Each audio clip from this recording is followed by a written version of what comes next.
Good day. When I start, I greet you in the wonderful name of Jesus Christ, our King and our Savior. Grace, mercy, and peace from God the Father, the Lord Jesus Christ, and His wonderful Holy Spirit. Amen.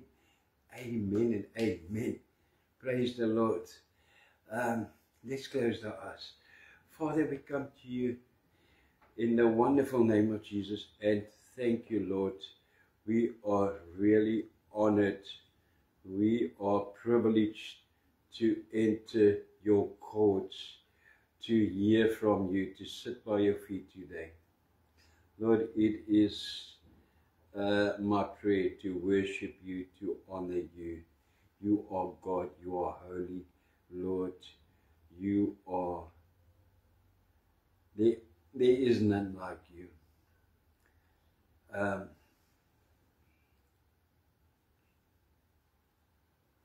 Lord, I bring everyone to you with their problems, no matter what it is, financial, physical problems, relationships. Lord, whatever it is, have mercy. Please, Lord, you say, my grace is enough for you. Please, Lord, we need your grace. Lord, we are completely lost without you. Speak to us today. Touch our hearts. Let your Holy Spirit now prepare hearts, Lord. Make them receivable, so that they will people will not only listen to what you say, but receive.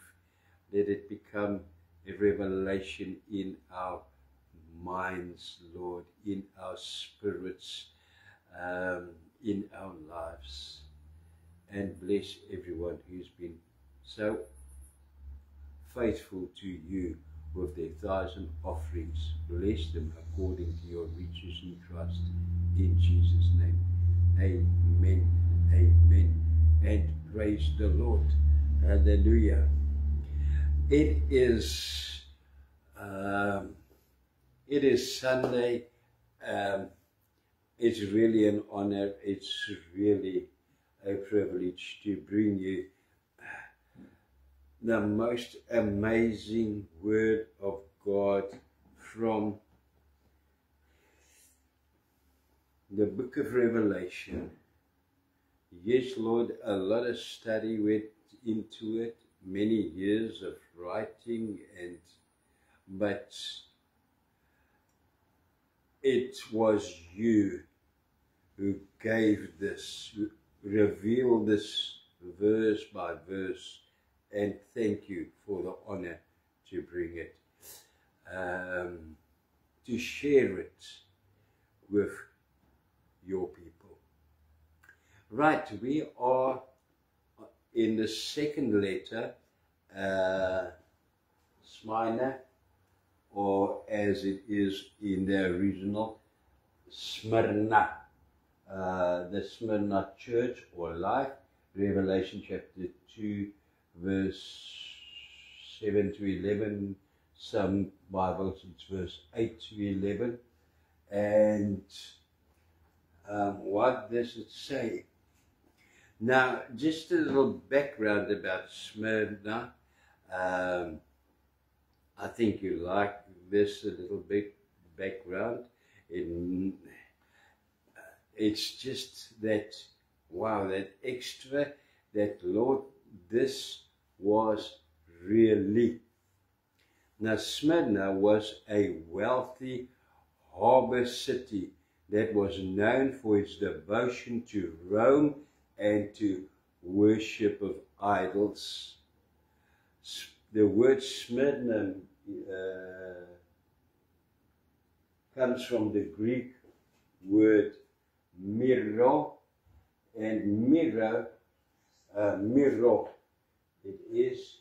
miro means butter, and from miro comes the word myrrh, which is bitter. Amen. So that is what Smyrna means. Now, Smyrna was, in those days and today, is still known for persecution, and is the only of the 7 churches that still exist in this day. I have a picture here of the church. Oh no, not yet. Smyrna, the only thing that changed about Smyrna is the name. In our day, in modern day, it is called Izmir. Izmir. And there it is. Smyrna is Izmir. Look how close it is to Patmos, where John was a prisoner. It's just across the water. Right. It still has, it's still, after all these years, it's still there. It is still the only church that is still there from the 7 churches. It is still a big church. There is a photo of the church in Smyrna. And it is, although it has a large, very large Christian following, it is still persecuted by the Muslims in that area. Just to show you something more of Smyrna, there is Smyrna. Yes, there are still signs of all those idols and everything. Look at it. There is the modern day Smyrna at the back, and here in the front are a lot of signs from these idols. And look at it, it's still there. It's still there. Something else, there is Smyrna, still a very Izmir today. Izmir, there it is, a huge city. The previous photo, it is that part there. And you can see it is really a huge city. And there is the harbour part, and there's, just for interest, a photo of Smyrna or Izmir at night, what it looks like in our day. Right. Now, remember, this letter is one of the 2 letters that was thought to be the only good and acceptable letter.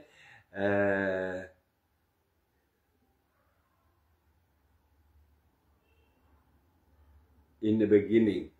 And then we realized that all those letters could be acceptable and good. Remember, because all of them has rewards. Right. So let's start with verse 8. Verse 8 reads, "And unto the angel of the church in Smyrna write, these things said the first and the last, which was dead and is alive." Amen. Now, the angel of the church is still the leader, the pastor, the preacher there. The first and the last, which was dead and is alive, that is definitely Jesus. Only Jesus is the first and the last, the Alpha and the Omega, and was dead and is alive. Aha. He died, and after 3 days he was resurrected from heaven, and he ascended to heaven. Right. That is definitely Jesus. The words of Jesus. Jesus appearing here. Now,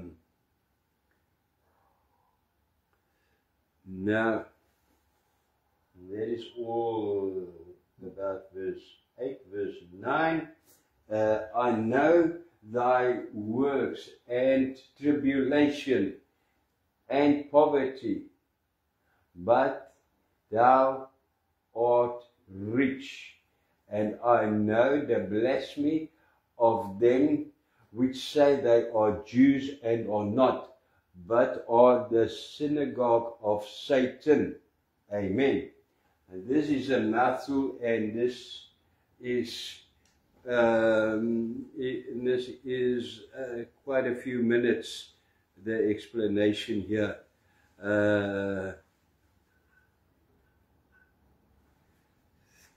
Let's start somewhere. Now, this church and the people stood firm in the midst of the synagogue of Satan, which is in the midst. What is the synagogue of Satan? That is where there is in the midst of adultery and false teachings. This was truly a poor church who stood under the worst Roman oppression in history. But Jesus says that they, although they are poor, they are rich. Why? Because they assemble treasures of eternal life in God, and not treasures that moth and rust can destroy. Luke, where is it? Luke 12, verse 21. Yes, right. Now this is very important. They are not rich in God because they are poor. And because they are oppressed. They could have still been poor in God even though they were poor and oppressed. Many people in our day, many people believe that they are going to heaven because they are poor now. And many preachers tell people that. Well, watch out. You'll see. Saying that to people, you are from the synagogue of Satan. That is twisting the truth, because that is not true. And they use Luke 6:20, they quote, for what they say. Because it says here in Luke 6, verse 20, blessed are you who are poor, for yours is the kingdom of God. Amen. That is not what it means, because you are poor, because you don't have money, because you don't have a house, because you don't have a car, because you don't... no, that is not true. What the Lord is saying here is...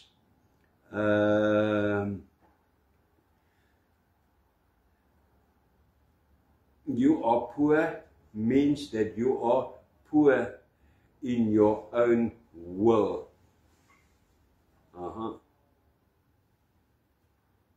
You are, I want to say, bankrupt in your own desires, because you have no account from which you can withdraw disobedience, jealousy, anger, and those things. You are poor because you are rich, because in everything you are depending on God. That makes you rich in Christ. The original text reads, let me read you the original text. It says it's slightly different, but with a lot of understanding. The original text reads, I know how much you suffer and how poor you are, but you are rich. I also know the cruel things being said about you by people who claim to be God's people, but they are not. They are a group that belongs to Satan. Cruel things said by people who say they are God's people. Once you say cruel things, you are not of God's people. Then you are from the synagogue of Satan, belong to Satan. That's what it says. It's not what I say. Bad news. Sounds wild, but it is. I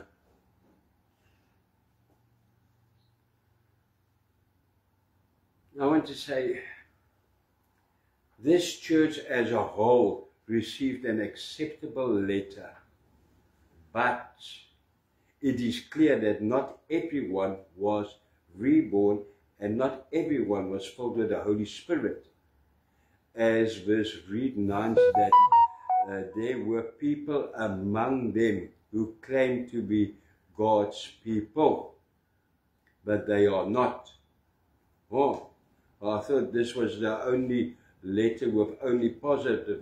Here is some negative. There are people among you who claim to be God's people, but they are not.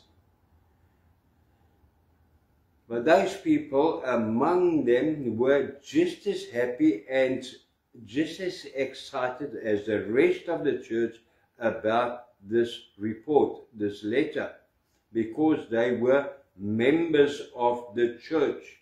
And this is the warning. This is a terrible warning. I want to illustrate it like this. This is the warning. No, I don't have something there. It is not important that you attend some well-known church. Not at all. It is not important that you personally know some well-known spiritual people. It means nothing. When it comes to you, it means nothing what church you attend or which spiritual people you know or who visits you, or how much time and money you spend with the poor. It means nothing, because although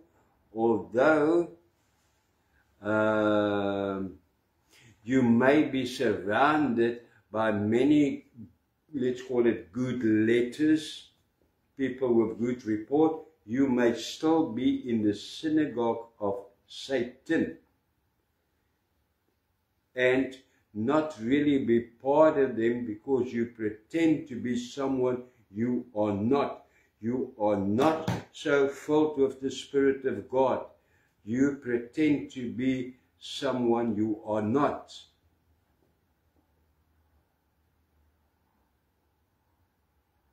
And that can happen very, very, very easily. On this note, I want to place something shocking under your attention, just to show you. It does not matter where you are or who's around you.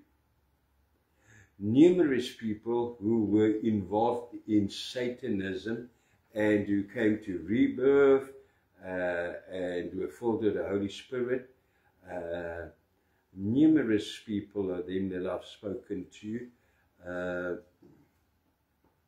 witnessed that in 99%, now listen to this, 99% of all churches, there is someone for which Satan works freely, but they pretend to be Christians. This person is usually someone who would be least suspected.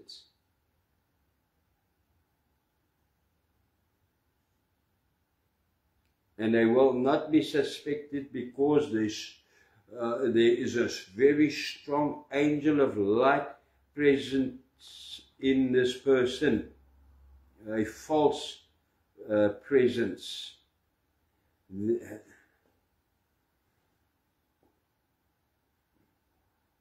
90% of these people, to make it even worse, are on church boards, as they are known for strong personalities and character, very strong.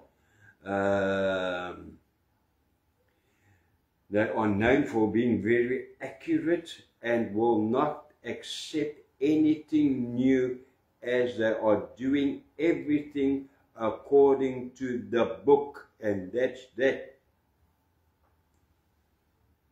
And that is all not because they are so sincere, because it's all to disturb proceedings unnoticed, with disagreement and with arguments, and to block the flow of the Holy Spirit. Helps them nothing. Who were they? They were surrounded by absolutely nothing. Something else which is shocking.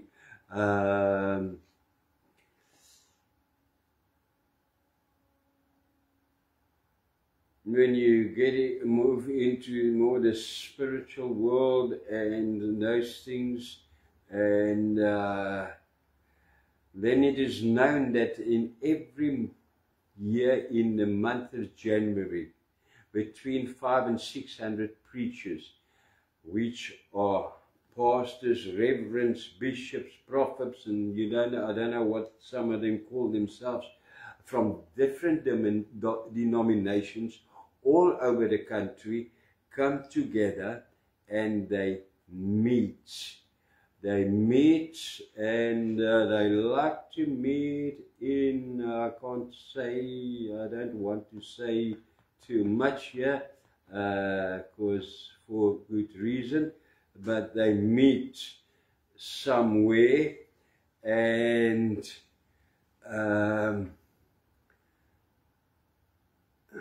these pastors, these 500 to 600 pastors, reverends, bishops, whatever they are, prophets, they are all active members of Satanism, but they stand in front of churches on a pulpit.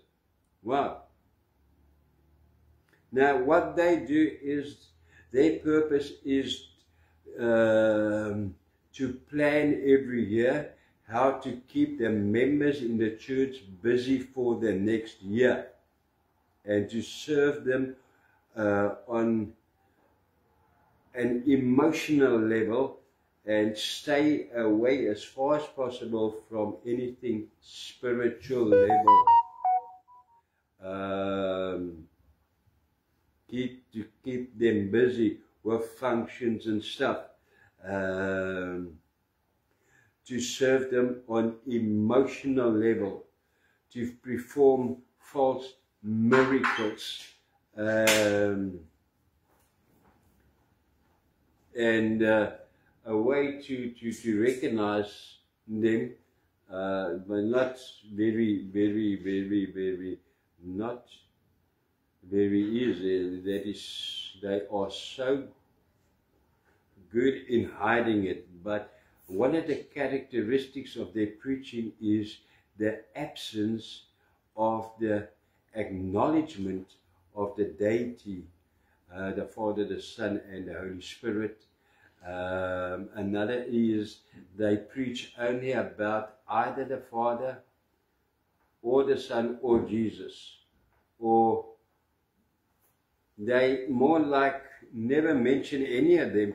So it is more like a motivational speech without really ever quoting the Word of God. Wow. Another thing is, there is an absence of the cross and the blood of the Lamb in their preaching. You don't hear that they really talk about that or say anything about that. It's more like a nice religious speech that they give. Now, why do I mention this? Because the majority of churchgoers are under the impression that people active in Satanism can only bring offerings to Satan, only burn candles, only wear black, and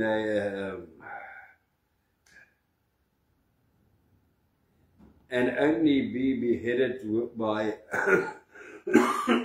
sorry, surrounded by beheaded cats with whose heads they chopped off and stuff like that, to be controlled by Satan. That is most of us, the people, churchgoers' ideas, which is not true. Jesus shows you here the opposite. Jesus did not tell John to write, I see among you are people who are in the synagogue of Satan because they bring offerings to the devil and cut themselves. No, no. That's only acknowledgement to Satan by someone who worships him. Jesus has a complete different criteria by which he determines if someone is from the synagogue of Satan. He says in verse 9, I'm going to repeat it, to read it to you again. He says, I know that blasphemy of them which say they are Jews and are not, but are the synagogue of Satan. The Holy Bible Contemporary English Version, the study version, reads, now listen to this, the cruel things being said about you by people who claim to be God's people, but they are not. They are a group that belongs to Satan. Nothing about Satanism, anything. The cruel things, blasphemy and cruel things. Wow, wow, wow. Jesus uses one thing to determine to whom you as the saved actually belong to, and that is by what comes from your heart, what comes from your mouth, from what you say. Jesus is saying that you are proclaiming a false gospel and belongs to the synagogue of Satan if you are a covenant child and say cruel things about the covenant, your covenant brothers and sisters. Amen. That is what the Lord says. Now, this made me quite curious to see what cruel really means. What is cruel? It made me go to the Oxford English Dictionary, because maybe the cruel does not sound that cruel in the dictionary. Now, the dictionary explains cruel as follows. There it is. Cruel is an adjective. Merciless, barbaric, inhuman, brutal. Having a desire to cause physical or mental pain. A cruel joke. Cruel punishment. A cruel plan. To cause physical or emotional pain or suffering, to twist the truth, insensitive, to attack someone's feelings and character, cruel, adjective, merciless, barbaric, inhuman. Now there it is the same. that bottom part is a repeat of that on top. But there it is. Wow, wow, wow.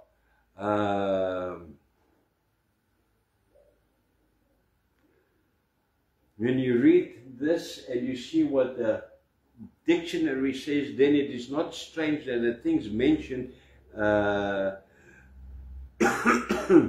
in the dictionary that corresponds with the works of the flesh in Galatians chapter 5 verse 19 to 21.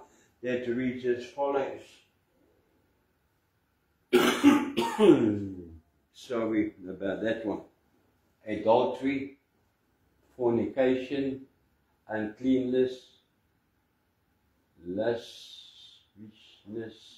lavishness, idolatry, witchcraft, hatred,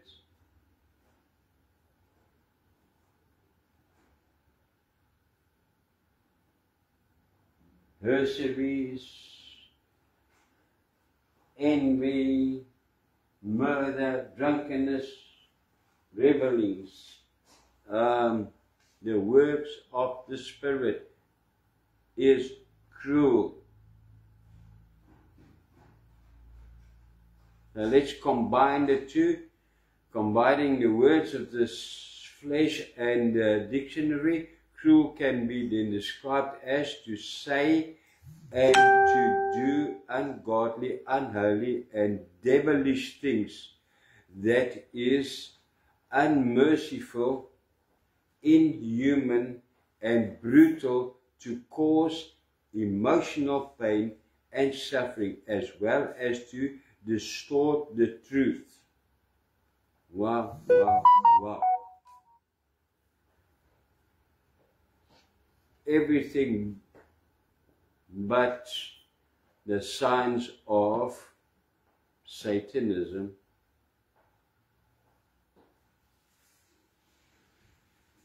And about such things,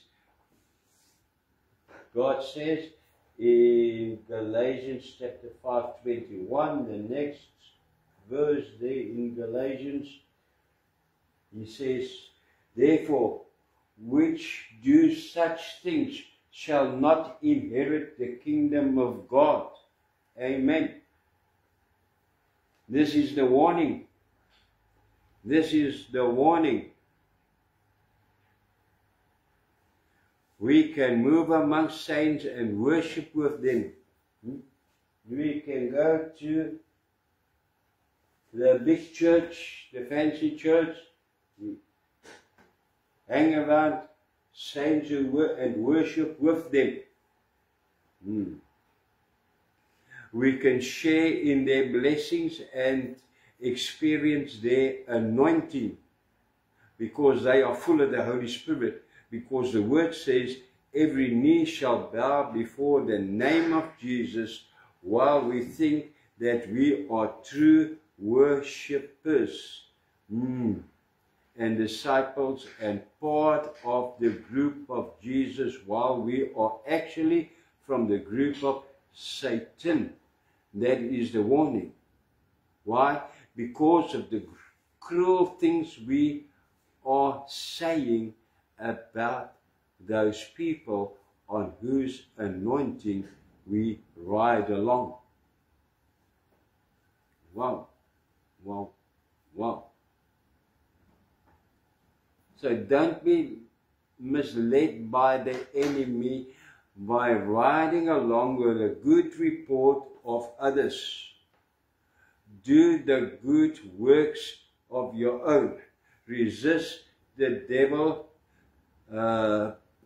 Persecution, be wealthy in eternal life, fear nothing, and be who you are in Christ, nothing more and nothing less. And above all, don't act wicked, unholy, and devilish by being merciless, inhuman, and brutal, by causing emotional pain and suffering, attacking feelings and by twisting the truth about God, the Bible, and His children. Don't be warned. Verse 10.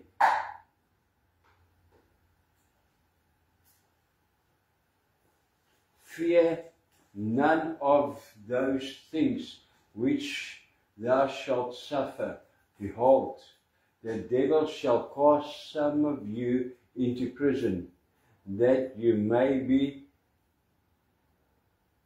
tried, and ye shall have tribulation 10 days.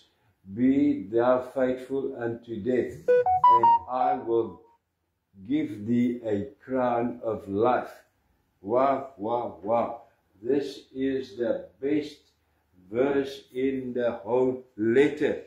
Jesus is saying, be faithful until death, and be sure that your tribulation will be no longer than 10 days. What does the 10 days mean? The number 10 is not, as many people will try to say, it is actually 10 days, and they will count 1, 2, 3, 4, 5, 6, 7, 8, 9, 10. No, it does not mean 10 days. That is the Lord not revealing anything to you. That is what I see, I read, and that is what I believe. The number 10 actually means a test, law, authority, restore, fulfill, and divine perfection in godly order. That is what 10 means. So it says there, your tribulation and the cruel things said to you will only last 10 days. What is that? What 10 means? Only until you reach fulfillment and are restored with authority in the divine order of God, until you grow to spiritual maturity in God. That is what it means.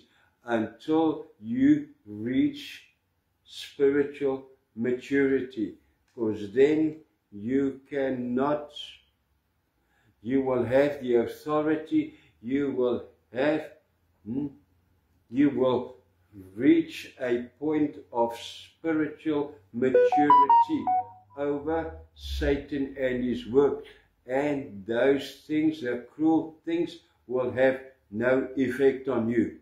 Amen. That's what it means.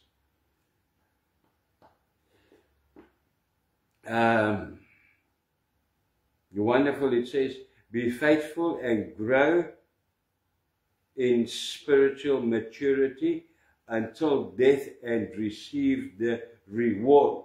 Which reward is that? That is this one, if you only read the verse. There, he receives the crown of life. Which crown of life is that? Is it really a crown? No, it's not really a crown.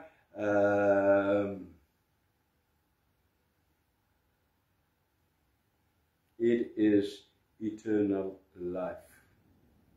You will receive, along with the others, the other acceptable ones, who lasted, who were faithful,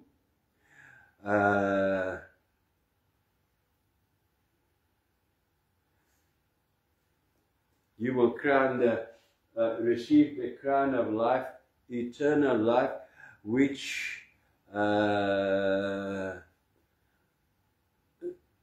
let me rather say, the crown of life, eternal life, that will not suffer any harm from the second death, the lake of fire.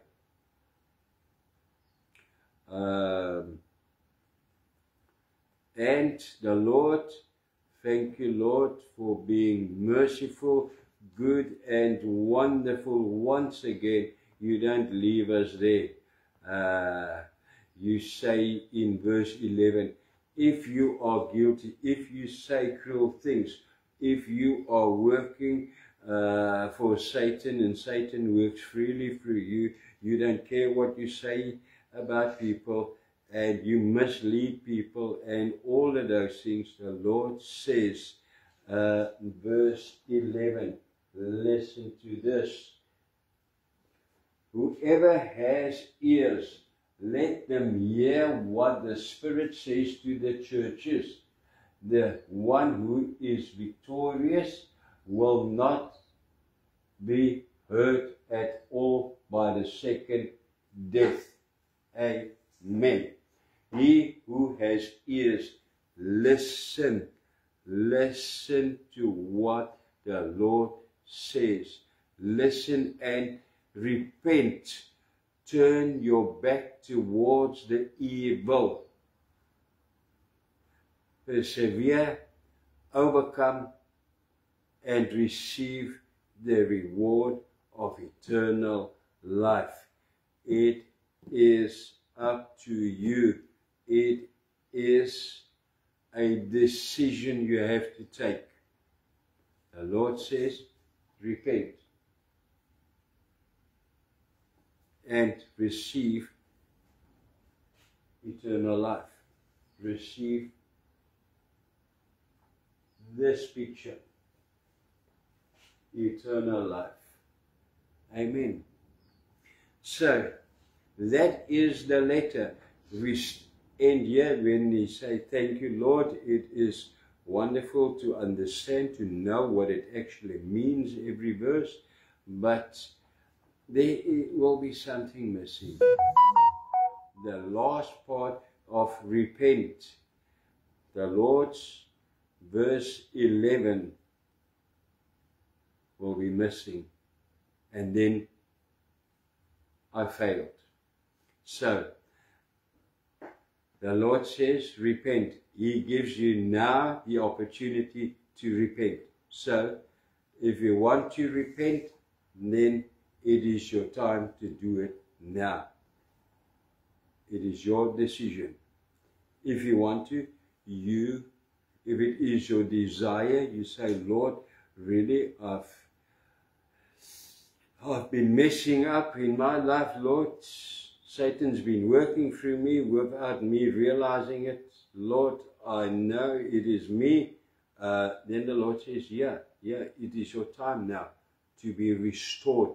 The 10, to be restored, to get authority, to be placed back in your position, not more, not less in Christ.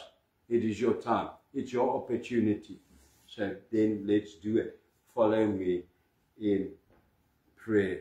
I'll do it in short sentences that you can follow me and repeat it.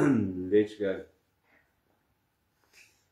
Father, we come to you in the wonderful name of Jesus. Father, thank you first of all for your wonderful Holy Spirit to reveal the context of this letter to us in truth and in spirit. Father, I stand before you and I admit that you spoke to me this morning. Lord, I could see myself in many of the things that you say that is from the synagogue of Satan. Lord, forgive me. Wash me with the blood of Jesus. Cleanse me. Take it out of my life. I hand it over to you, Lord. I want to die from this now. I lay everything down. Forgive me now in Jesus' name. Lord, I also turn my back towards the things of the flesh today, the things of the world. I repent.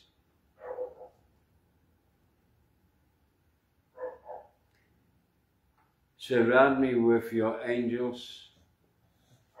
Fill me with your Spirit anew.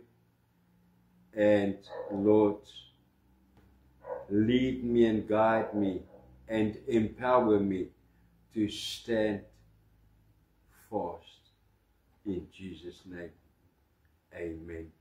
Amen and amen and amen. And praise the Lord. Hallelujah. Lord, this is over.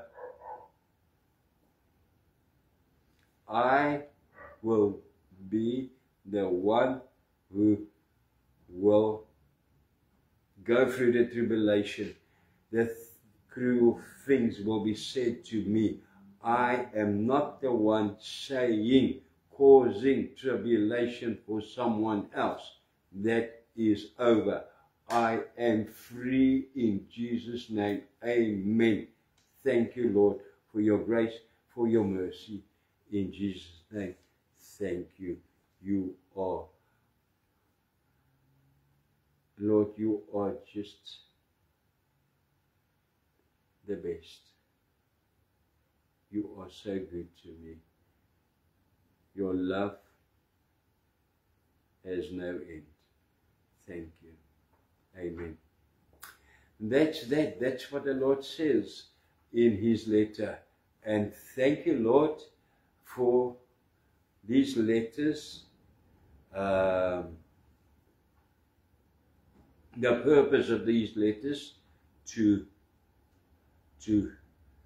have a good self-investigation in ourselves, and Lord, every time for the last verse, for those who have ears, repent, and then you give us the opportunity.